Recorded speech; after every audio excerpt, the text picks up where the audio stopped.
Peto's paradox: why whales don't get cancer, but mice do. Imagine a blue whale. Now, imagine how many cells are packed inside that colossal body. Trillions, maybe even more than you can wrap your head around. Now think about cancer, a disease that starts when a single cell goes rogue, mutates, and refuses to play by the rules.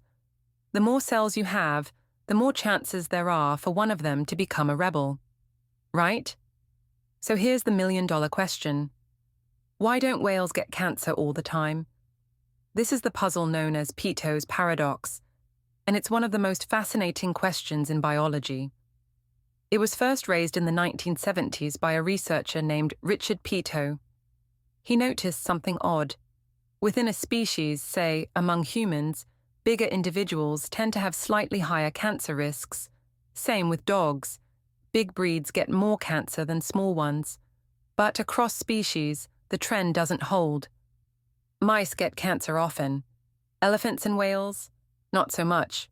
Which is weird, because a whale has thousands of times more cells than a human, and it lives way longer. That means more time, and more opportunities for something to go wrong.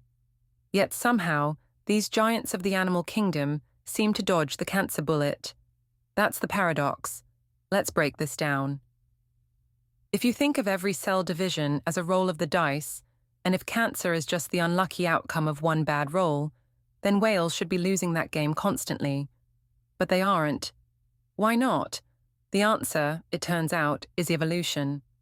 Large animals have evolved extra layers of cancer protection to compensate for their size and longevity. In other words, they didn't just get bigger, they got smarter, cellularly speaking. Let's take a closer look at elephants. Elephants have a special advantage. Most mammals, including us, have a gene called TP53.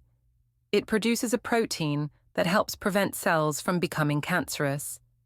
If your DNA gets damaged, this protein tells the cell to pause, repair itself, or self-destruct if it's too far gone. Humans have one copy of this gene. Elephants? They have 20.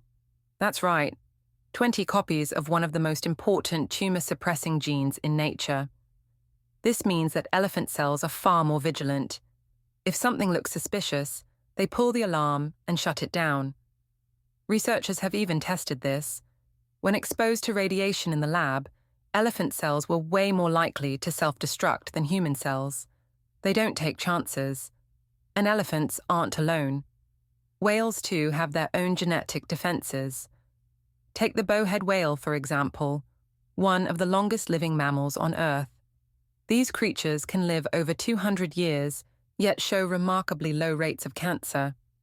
Their DNA contains tweaks to cell cycle regulation and DNA repair pathways, things that help them keep genetic damage under control. Think of it like having extra mechanics on staff to fix the engine before it breaks down. There's even evidence that whales repair their DNA better than we do. And some of their tumor suppressor genes appear to be supercharged versions of ours. Then there's the naked mole rat. Not exactly a giant, but worth mentioning. These rodents live unusually long lives for their size, up to 30 years, and are practically immune to cancer. Why? Because their cells secrete a sticky, space-filling sugar that prevents cells from crowding together. This makes it harder for tumors to form. So, what does all of this mean? It means that cancer isn't just a numbers game. Evolution has found multiple ways to reprogram biology to make large, long-lived animals more resistant to cancer. Now here's where things get even more exciting. If elephants and whales evolved natural defenses against cancer, maybe we can learn from them. This is the idea behind a growing field called comparative oncology, the study of cancer across different species. Scientists are now looking at animal genomes to discover what tricks nature has already figured out. Could we one day engineer therapies that mimic elephant genes? Or design drugs based on whale DNA repair systems? Maybe. The more we understand how animals like these suppress cancer, the more tools we might have to do the same. And here's a thought. What if cancer is only common in humans because evolution didn't have enough time or pressure to solve it. After all, most wild animals don't live as long as we do in the wild. Mice might only live a year or two. In that time, cancer doesn't have a big impact on their survival or reproduction. But for whales and elephants, living long enough to reproduce many times over required serious upgrades in their biological defenses. It's a sobering thought. Maybe we're not more vulnerable. We're just living longer than biology ever expected. So, what's the takeaway? Peto's paradox shows us that cancer isn't inevitable.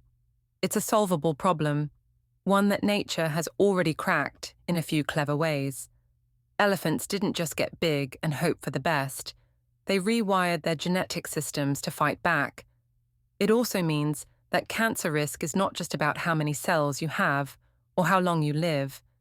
It's about how well your body maintains control over those cells. And the strategies animals use to maintain that control are diverse, elegant, and incredibly informative. Maybe someday, treatments inspired by whales or elephants will change the way we fight cancer in humans. Until then, this paradox reminds us that even the biggest problems in science often have solutions hiding in plain sight, if we know where to look.